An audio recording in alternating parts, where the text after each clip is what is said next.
What is going on, everyone? Jonathan here with the Venue RX podcast, and I am excited today to be joined by Amber Anderson. Amber, thank you for being on the show. Of course. Thanks for having me.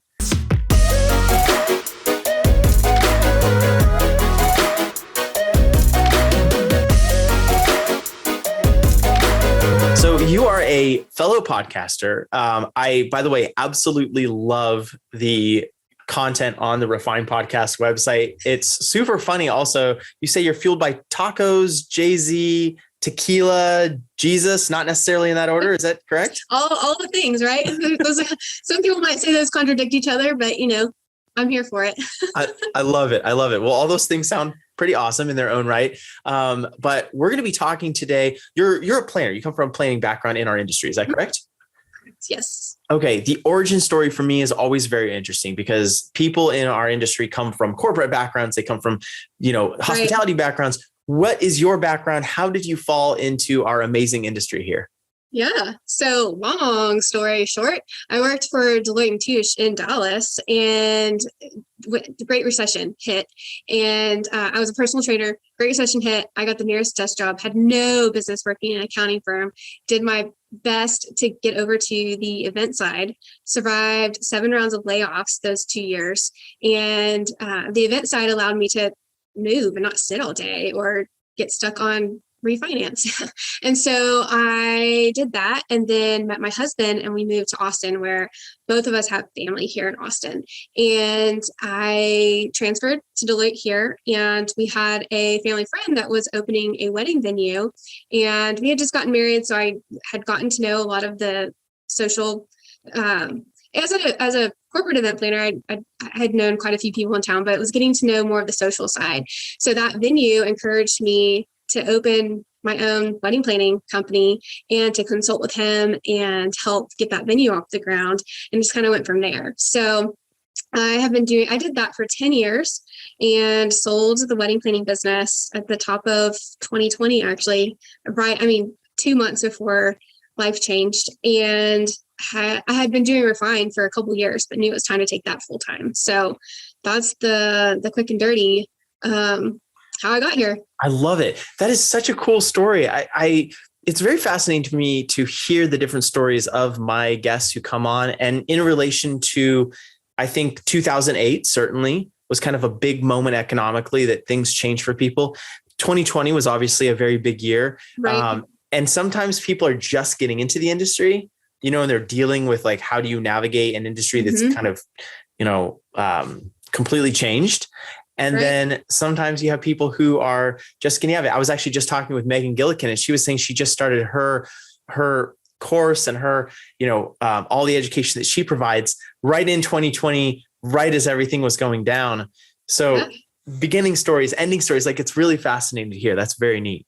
Yeah. Well, and we're going to see a lot of what we saw in 2008, where I can't tell you how many new aspiring wedding planners are out there. Like my community is constantly, that's the box they check. I would like to be a wedding planner. So they're not even quite there yet. They're just trying to figure out if they want to be. And that's what happens in these economic turns and shifts. Everyone picks a new career, or got laid off, or got married and decided, I want to do this. And seems like a good time. No one knows what's going on. Let's try something new. And so,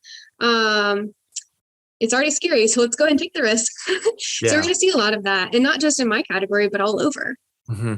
I think that's really neat though, because it keeps the incumbents on their toes, right? And it also then allows for new people to come in, and Absolutely. It really, I think, validates the need for communities like yours and the education and the content that's out there, because people who have been in the industry, who do have experience, I think it's kind of on us, and we have an obligation to help those people who are just getting in to avoid some of those pitfalls and things. And absolutely, so, because even those of us that are exiting the industry are going somewhere. I mean, maybe some of us are retiring altogether and we're supplemental income in the first place, or just retiring.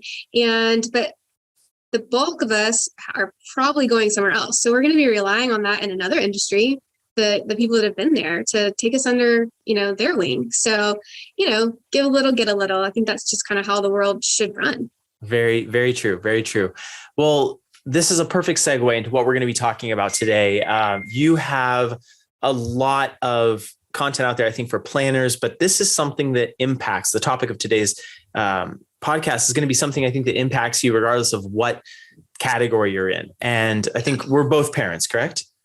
Yeah. Amazing. I have a 5 and a 7-year-old, a boy and a girl. Amazing. Congratulations.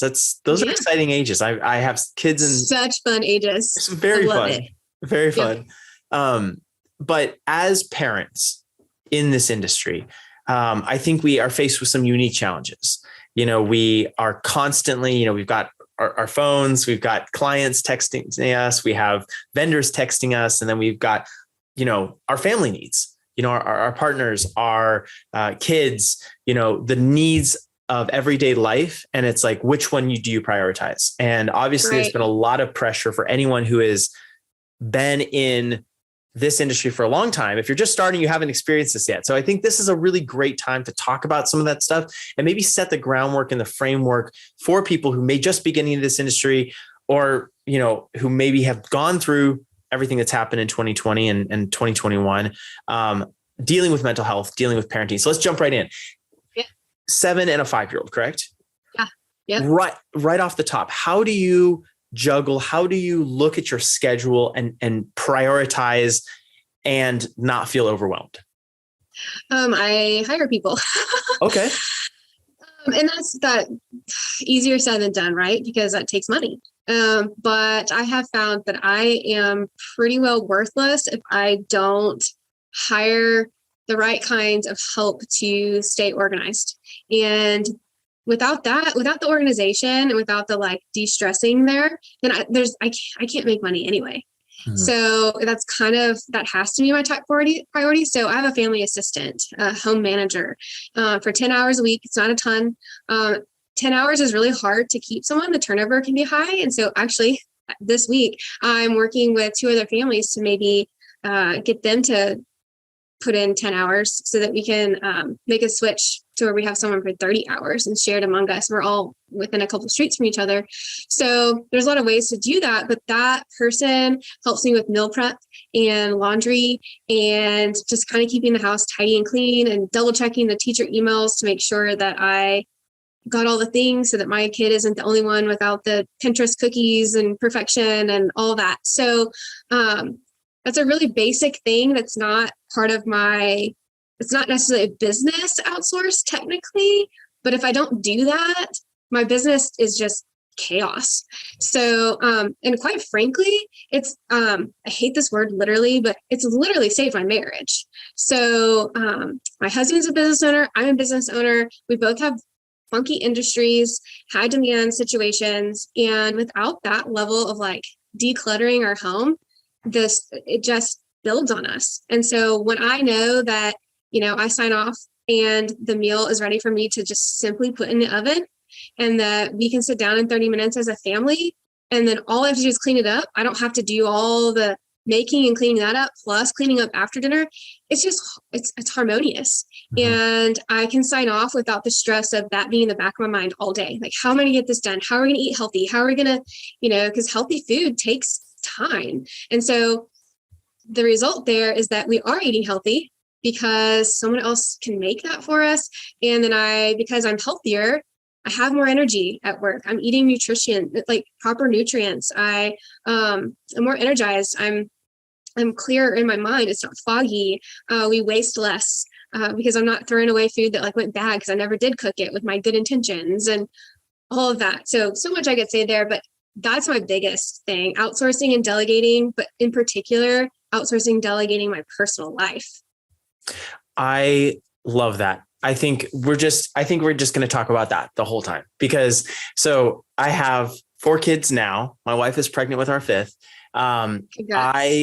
Thank you. I constantly feel like there is such an impact, as I'm thinking about how to grow our business, the almost 30 employees that we have now, who should I hire? Does someone need an assistant? Do we need to hire someone for this or that? And I feel like the person who can help most business owners the best is really a personal assistant that keeps them in their zone of genius. Yeah. Yeah. Please go run the errands. Because if I go run the errands, that's an hour I can't do what I'm actually supposed to do. And it still has to get done. But the dry cleaner, the prescriptions at Walgreens, the pick up the dog food. I mean, it's just constant. I could do that.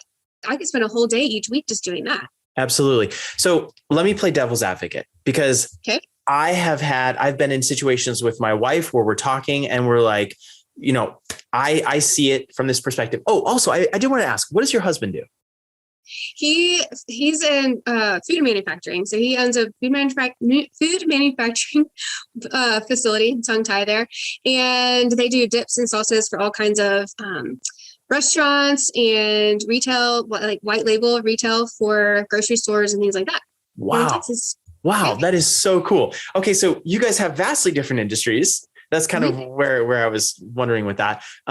So I've had these conversations with my wife where I feel like, okay, we need to hire this. She is very pragmatic, very practical. I think a lot of business owners and people listening to this right now are probably, right? And so it's like the immediate things come up, just like you were saying, the money, the time. I think there's a trust factor there, right? Oh yeah. And so how do you solve those? Let's kind of break that down a little bit, because I think if we take away some of the maybe excuses or obstacles that people might have in their heads, it'll allow them to try at least get on the track of doing this, because I've seen how this impacts, and I know you have too. So let's go through this. It's definitely a mindset thing, because I can break this down in a way that by the end of this, you'll already be on care.com, like trying to hire somebody. Boom. It's like you can't afford, you honestly can't afford not to do this. It pays for itself. And we can go through the whole thing, but the first mindset shift really came. John, my husband, is the one. This was his idea for us, and I was like, "Oh my gosh, I cannot spend any more money on this kind of stuff." Like, asked me to spend money on my business all day, and I'm like, "Yeah." And for some reason, it just like felt more like personal money than business money at first. And I wasn't really sure. Honestly, it felt reserved for the rich and the famous. Okay, I am neither the rich or the famous. And I felt like there's these antiquated gender roles of like, I should be able to keep my home together. This is a pride thing.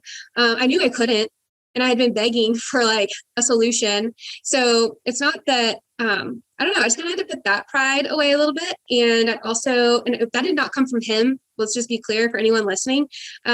He was like, let's do it. And he does more around here than I do. So I was like that real clear, but he has some friends that were doing that do this. And so he's like, let's just go to lunch with them and ask all the questions. And so we did. And halfway through it, I was like, okay, let's do this. So I realized that, this isn't the 1950s anymore. We are both working full time. We have children that deserve, like we've chosen to make children here, right? So like, shouldn't they see us without a phone in front of our face at all times or a laptop? And that's still something, because I had to do that for so long. Now I'm just like stuck with it. And now I've got to work through that. So confessions here, but it's not like that. It's not like this solution. It's not like this is a solution to all of our things. I don't want to come across like you will now not be addicted to your cell phone. Okay. But it changes so much that like you can tackle one thing at a time. Right. So the mindset was really hard for me. Well, what I realized was, okay, John's like, break down the numbers of where you're outsourcing in your business. And what are the things that you're outsourcing that you actually like and are good at? Because sometimes, you reach a point where you can't do all the things, even if you like and enjoy them. So, and are good at them. So there were some things that I was outsourcing that I honestly felt like I enjoyed doing and would probably do better, but you have to just sometimes done is better than perfect. So outsource it. I calculated how much I was spending on those things. And then I gave myself that, okay, if I brought that back in house and I did it, how much money could I allocate towards this family assistant position? And then because I don't like those things stress me out. Laundry just piles up. It's like this mental struggle for me.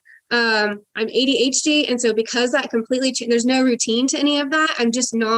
I can't create a system for it the way I can in my business with other workflows. So it's just if a kid get something messy that day, there's just is what it is. You got to go with it. And I have to have systems to stay organized, and that kids don't allow for that. Yeah. So, and you want to be able to allow them to be kids. Like they're not going to fit into like a I don't get mad at them because they made this huge mess just playing and building a fort. Like, please go play and build a fort, but then when they would do that, it would stress me out. And I would think about like, gosh, when are we going to clean this up? And I couldn't get that out of my head. So then I wasn't productive or effective at work. But now I know, great, the fort stays up for 2 or 3 days in their playroom. It is what it is. And by the time we need to actually vacuum the floor, someone else can put the pillows and blankets up and vacuum the floor. And I don't have to worry about when I'm going to squeeze that in. And the other thing that I was concerned about was, okay, awesome. My kids know that we both work full time, and I want my son and my daughter to both see a successful, independent, strong female role model in their home, right? In a way, and for to see their father support that, and not just in a like, I'm helping you, but in a like, no, this is my job too. Yeah. And so I wanted them to see that, but I also knew for them to see that, like, we needed some help. Okay. So then what does it look like for my children to know, like, someone else will always make the bed? Like, life is not handed to you on a silver spoon, my sweet children. You also have responsibilities and are part of this community that we call home and family. So I also have to be realistic about their ages. They're 5 and 7. So sure, they have chores. They have to pick up the poop in the yard. They have to do the dishes. There are things that the age appropriate things that they are expected to do in our home to earn their allowance each week. And then they can go above and beyond that and earn a little bit more. But let's be honest, half the time I'm going behind them and like redoing it. Like they're 5 and 7. All I need them to know is the basics, and that like that's expected of them. But then for me to go back and redo it every time, I can't. I don't have time. But I also just don't want to do it for them the first time, and then they never learn. Because who didn't have the college roommate that didn't know how to do laundry or dishes? And that drove me nuts. It's like, where did you come from? Insert soap, hit start. Like, I don't know what to tell you. Like, that's all there is to it. So I want them to learn those things and be good members of society.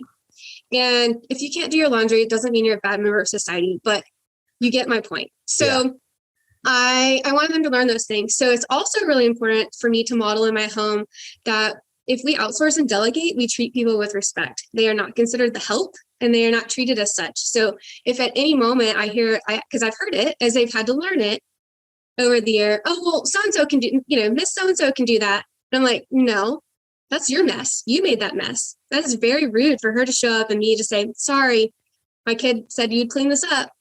So they're learning a lot about the way to treat people. And I, as a service provider, that's really invaluable to me. So it's helping me raise my kids. Yeah. Oddly enough, with some character. So, that was a lot of word vomit there. No. It's perfect. I think it's interesting because you took a lot of the different obstacles that I think people think about when they're considering bringing someone on: the time, the money, having kids who are entitled, some of these different things. You've turned each one around to show how it actually helps you to raise less entitled kids because they have the option to be entitled, but you can train them and teach them why we aren't. They have a choice in that. Yeah, absolutely. And so you broke down the money, you broke down the time. Let's talk to somebody. We've been talking to someone right now who is willing to acknowledge that they're feeling overwhelmed. Maybe they don't like doing, whatever it is. Let's say though, someone's listening to this right now and they're very, very capable and they've reached whatever level. Let's say they've even built a low 6-figure business, $100,000, $120,000. And they're doing that, and they're still doing dishes and shopping and meals and whatever, guy, girl, doesn't matter. Right. Talk to that person. Like, why is hiring someone still so important to do something? Okay. Well, let's even take parenting out of it, because I think that this should be a role that anyone feels welcome and invited into having in their space. I don't know that this has to be reserved for parents either. So let's remove that and just anyone here. I think give yourself permission in the sense that, like, yes, just because you can do something doesn't mean you should do something. Does that task make you money, or does it just have to get done? Or can you go create a new XYZ, put it out in the world, and boom, sell a ticket, sell a package, sell a service. Those are the areas you need to be spending your money on, or your time on. Anything that just is like routinely, like that laundry that just piles up, like that laundry makes me no money at all, ever. And I'm capable of it. It's just, when and how am I going to do it? And am I going to be the one that's frustrated by the kid coming in and tossing over the fresh laundry that I just did? I was perfectly capable of getting it ready to put away, and then they come in and knock it over, and now I'm mad about it. So remove all of that kind of stuff, capable or not. There are outside distractions or pressures that can still build on those capabilities. And it's my responsibility to focus on what makes me money so that I can have the freedoms in my personal life that I desire to have. And for me, that's, balance with my family. And for someone else, that might be balance with travel, or, balance with a new hobby, or whatever that looks like for them. And like I said earlier, just the way we're able to eat now with healthy meals and exploring new stuff. And my husband loves to cook. He's in the food industry. So he would love to spend, and he does, but he'll go like research new stuff, and I want to cook this and all that stuff. But then it takes him 3 hours to do it because he's not doing it all the time. So he's perfectly capable, but it takes him longer.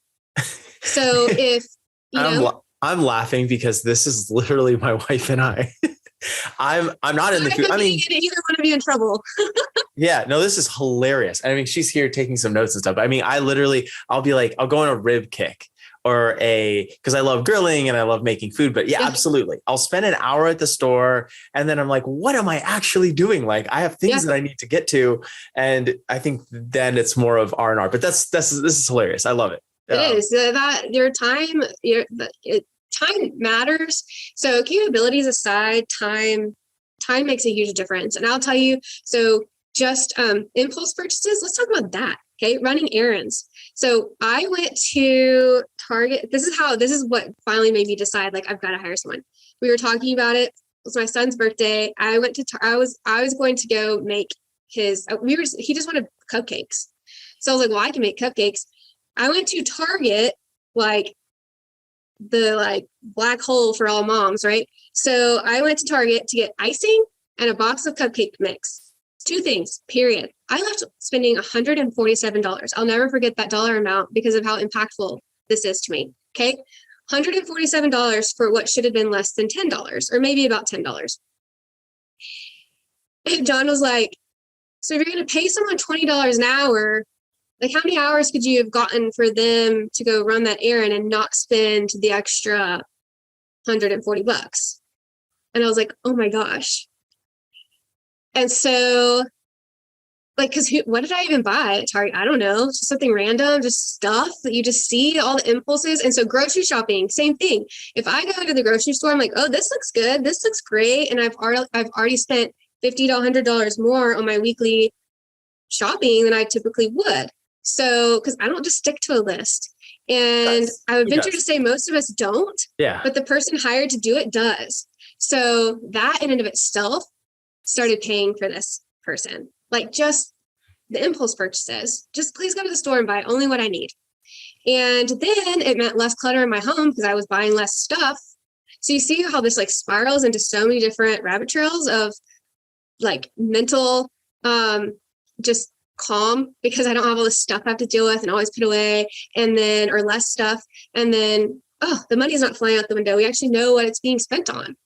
So, and it sounds like there's momentum that gets built up, because when you start doing one thing leads to another, like outsourcing, going to the grocery store, then resulted in an impact of spending less money, which then impacted your home life, because now you're at home and you're more calm and you're focused on your business, which is bringing in money. Like, it seems like there's a lot of different things. Yeah. This is a perfect example of it takes money to make money. That small investment has, increased. And then because I have a calmer headspace, I'm a visionary. But if I've got all these ping pong balls flying around in my head because I'm thinking about the store and all this other stuff I have to do, the $1 million idea gets stuffed. And if I can clear that up a little bit, then those $1 million ideas just pop out because it's clear. Yeah. I I have a question about this before we move into kind of some more of the mental stuff, health, which oddly, has a lot to do with what we're talking about right now. But why, or let me say it this way. Do you think that people don't hire somebody out of insecurity? And before you answer really quick, do you think it's insecurity because they don't actually know what they would do with the additional time that they have? Like, it's like they're oddly that was part of me attached to like, well, what would I do if I didn't have to do the dishes and I didn't have to do laundry and then I didn't go to the store? Like, what am I going to do? Well, I did know what I would do with that. So that wasn't a concern of mine. I think that I was more concerned about like, do I have enough work for this person? But that always, there's always more work to do. So to answer that question, the insecurity that I had more or less was about having someone in my home that I may or may not know or may or may not trust. They're not around my kiddos because I have them come while my kids are at school. But I work from home. So what I have found is that, I'm in my office, the door is closed, they're doing their thing. We have a system to where they're not knocking on the door, hollering at me all throughout the day. They know I have calls and podcasts and things. So they have a system where if they need something, they text me. And if I'm available, then I'll come out. And if I'm not, I just respond. And it's that simple. Or it's just work on another task until I can respond. And we've prioritized what those things are so that of these 5 things, I need these 2 done today. So that if I'm not available on one of those tasks, they know how to prioritize their time. But having someone in my home was that was a hard thing for me. And then 2, why? Okay, what does it look like when... Can we kind of get into that just a little bit more? Like, is it because it is like a stranger, like you don't know if you're going to have a conversation with your mom or somebody, or like you're going to yell at somebody, or, I mean, let's be real here. Like sometimes we lose our tempers or we're all of that. Okay. I think for me, it was less about privacy and more about the distraction because when my husband works from home, it's really hard for me because just even hearing his phone calls and all the stuff in the background and, it's like his breaks may not align with mine. So it's like, hey babe, let's go, whatever. And I'm like, oh my gosh, I'm so focused. Please stop. And he would laugh hearing that because we just had that's our thing now. It's like our push pull when he works at home. And so that was a concern of mine of like, what if that distracts me? And occasionally it does. And I just know that I have to get over that because the reward there is so much greater. The main concern that we had as a family together was, okay, cool. What about the days I'm not here and my husband is, and there's another woman in the home? Yeah. And just that's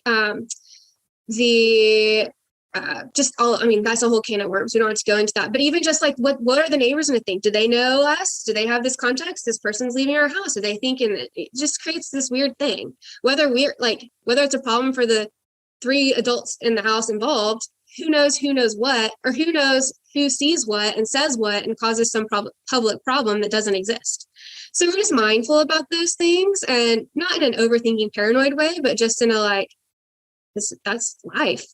This is real. But this is I love this. And thank you so much for being willing to talk about this because this is a very real discussion and we could talk all, these niceties about, all different issues with it. But really, I think it does come down to that. Like, I do think, you're interviewing someone, you are on care.com, you are, wherever it is. And as a woman, you are just thinking in your head, I'm going to have another, it's coming up. It's happening, right? It is. That's the conversation. So talking about that, I think right now is really good because we're giving a sounding board for someone else who's listening to this right now going, interesting. Okay. Yeah, and I mean, those are realities. And I have interviewed someone who I ended up hiring because, that doesn't matter. But when I called her reference and her references were in Seattle because she had moved to Austin. When I called her reference, one of the references had said, I love her so much. And one of the reasons I hired her is because the person I had before that developed a little crush on my husband.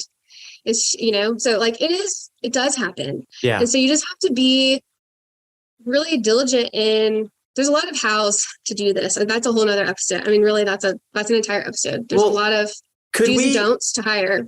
Well, could we actually talk about that a little bit? And I think what is inevitably going to happen, Amber, is that we're going to have you back on the podcast at some point to talk about what we were originally going to talk about. But I think this is so important because it's so practical. We're at the end of 2021 now, and regardless of what time you listen to this podcast, thinking about these things, streamlining efficiencies at home is going to have, just like you said in the beginning, it's going to have a meaningful impact on your business, especially with, I mean, it did before, but now we're like, in this COVID, post-COVID, during, all the different variants and everything else that's going on, like people are at home. And so this is something that's really going to impact people. And that's what we're all about here. So could you roll me through a little bit of what you look for in someone for this position?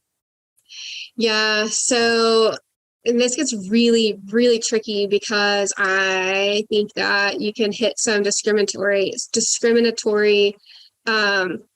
areas real quick.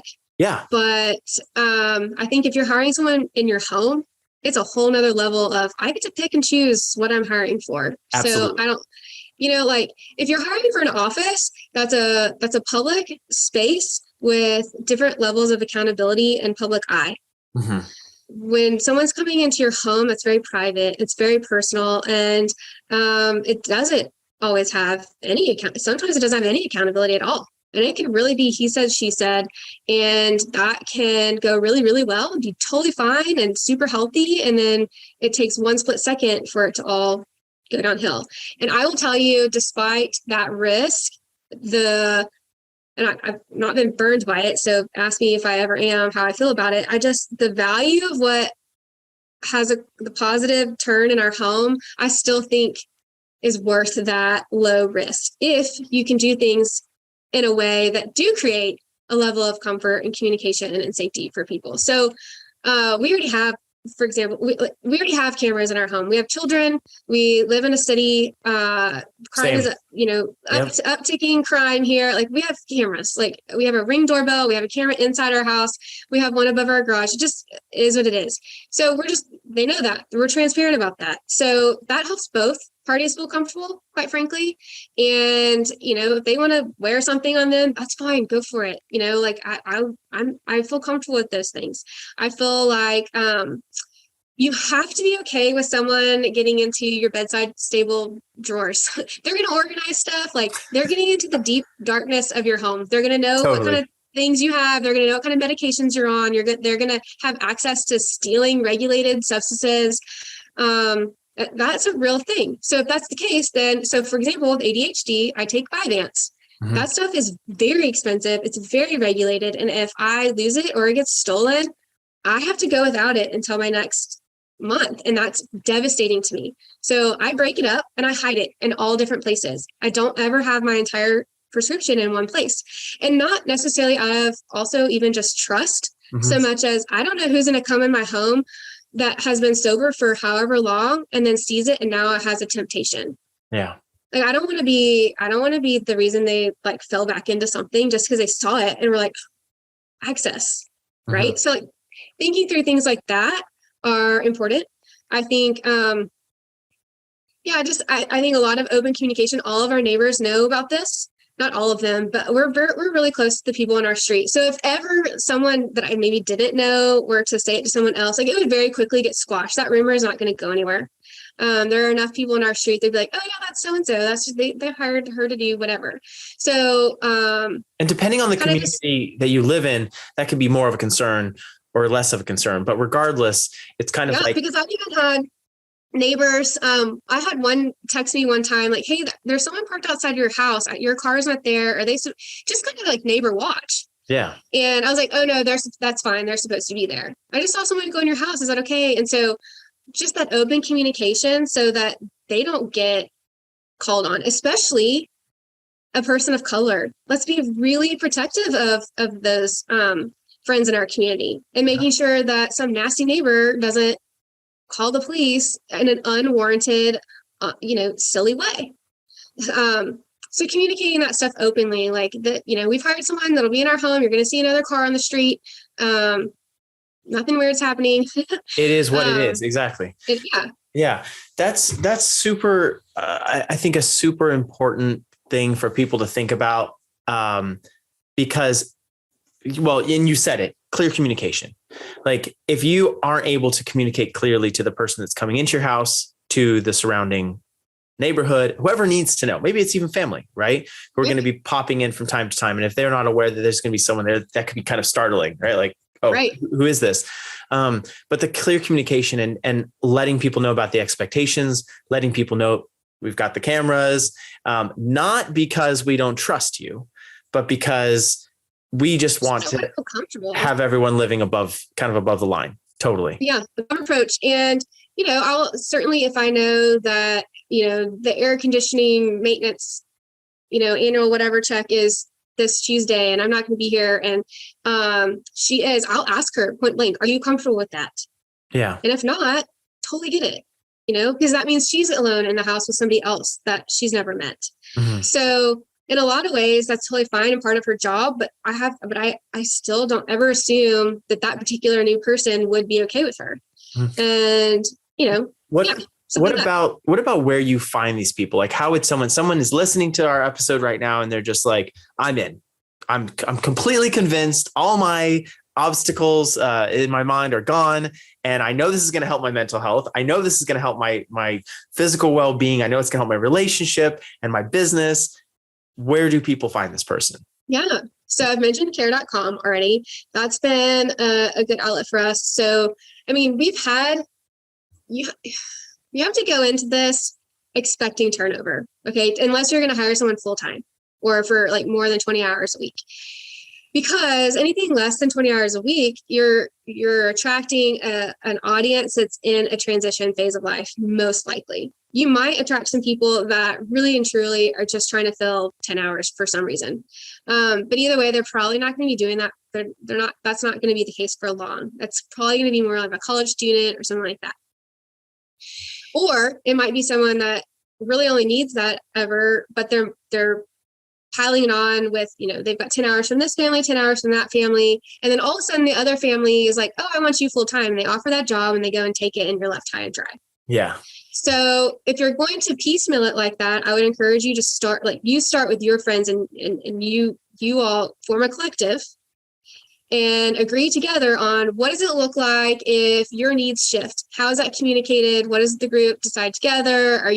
Does that mean that if you need someone full time, then this is our collective person. You have to go out and find your own new hire.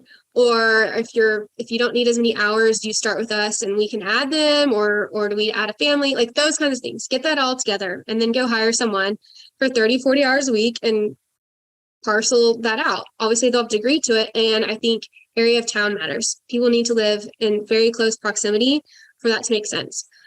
Proximity matters in general. Even if you're not sharing someone, I have noticed that if the commute is more than 10 or 15 minutes, they're not going to stay long at all. I don't care what they say.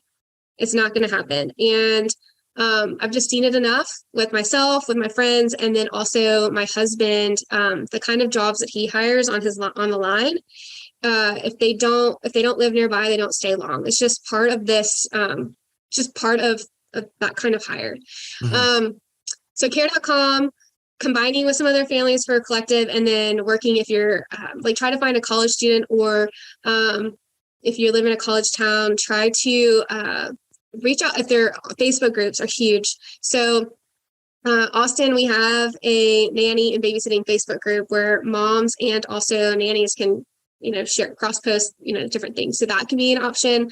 I think that today, so mine right now, she got offered a job that's going to offer her a free apartment, like a rent-free apartment. So of course she's going to take that, and I would never discourage that. So I reached out to several of my mom friends, were like, who has a nanny that needs more hours? Who has, so stuff like that can work. And I've got like 4 people already lined up to interview. Because those moms are probably also looking for the extra hours themselves, like to help. Yes, because they're like, because I'm always like, who needs extra hours? Because I don't want her to leave me. So you want to always try to pile that on. And I think it's best. I've had some people that had those families, but I didn't know those families, and I felt better about like, well, at least they have other hours. So like they've got a full-time job, right? But what I'm realizing is that working with the families that I know allows more insight into any changes that might be coming up. So my friend can't just the way we're going to set it up is like, they can't just offer a full-time job to this person and take it away from everybody else. Like, that's just not how just breaks the whole system that you guys have set up. It does. Like, everyone falls apart that way. So it's so much easier for them to go hire a new person full-time than it is for us to all go hire 10 hours. So just having that level of respect in the ecosystem. So Awesome. Facebook, college students, maybe moms that need some extra hours. I don't know why mom would want to come to do mom duties, but it happens. So those are the angles. I think that if you go on care.com, you can do, they take care of all the background check stuff for you, which I think is important and part of, the conversation we were having a minute ago, just like comfort levels. So whether they're on care.com or not, having that, having a background check, I think is helpful. Yeah. But anyone you can hire that you have a mutual connection to, way better lead. And I think, do some cyber stalking. These Facebook photos of everyone just doing their I know not everyone can see this, but my pose that I just did, just these like little sexy car poses, selfies and stuff. It's like, no, that's not who's going to come in and develop a crush on my husband. Sorry. I don't know why you're in the nanny Facebook group trying to get moms to hire you. But hello, that is your absolute one first impression. So, but somebody's hiring them. But if you're listening and you're a mom and you're going to hire them, like, why? Think about that stuff. Yeah. Yeah. No, I have someone Go for it. Do your sexy selfies. No judgment. I'm just like, if you're looking for a job, don't let that be your picture. Yeah. Well, so I think it's a matter of self-awareness and understanding your audience. And just like if we were trying to market to a car community, we wouldn't necessarily post pictures of our motorcycles, something silly like that. If we're trying to talk to a bunch of baseball players, we're not going to post about cricket. Like it's just totally. Ted Lasso working in Great Britain as a soccer coach, having no experience and only knowing American football, like kind of the one time that's actually worked out. This is not, so that's just not how it typically works. So the job. So yes, that's the best way to put it, just kind of making sure that as you're looking for someone, that they are putting their best foot forward, because sometimes I think we can get a little desperate and overlook red flags that are really I will tell you, every single time I have had a slight red flag, it's not worked out. I mean, just the slightest red flag where I'm like, oh, whatever, that's a fork, I'll get over it. Hasn't worked out. Awesome. Well, that's a really good word. And I think anyone who, if you feel that gut feeling, that's something to look into for sure. Well, Amber, this has been really wonderful. I mean, it's been a completely different direction that we've taken. And oddly, even though we said we were going to talk about mental health and we said we were going to talk about, planning. It's so connected. It's so connected. So ironically, we gave everyone what they came for. But I love it. Thank you for coming on this show. If people want to connect with you, talk wedding and event things, or just talk about your reflections, or talk podcast stuff, where should people go find you? I think the best way is to find me on Instagram at Refine for Wedding Planners. And then the link tree will connect you with all the different avenues from all there. the places. I love it. Well, Amber, thanks again for being on this show. And if you are listening to this right now and not watching it, you should go on YouTube. You should subscribe, of course, because why not? But even if you don't subscribe, you'll be able to see Amber's amazing face that she made that will explain this whole bit of trust here at the end that we were talking about. And yeah, with that, this was wonderful. Thank you so much for your time. My terrible sexy selfie impersonation. It was awesome. No one needs to do that. Well, thank you so much. Talk to you soon.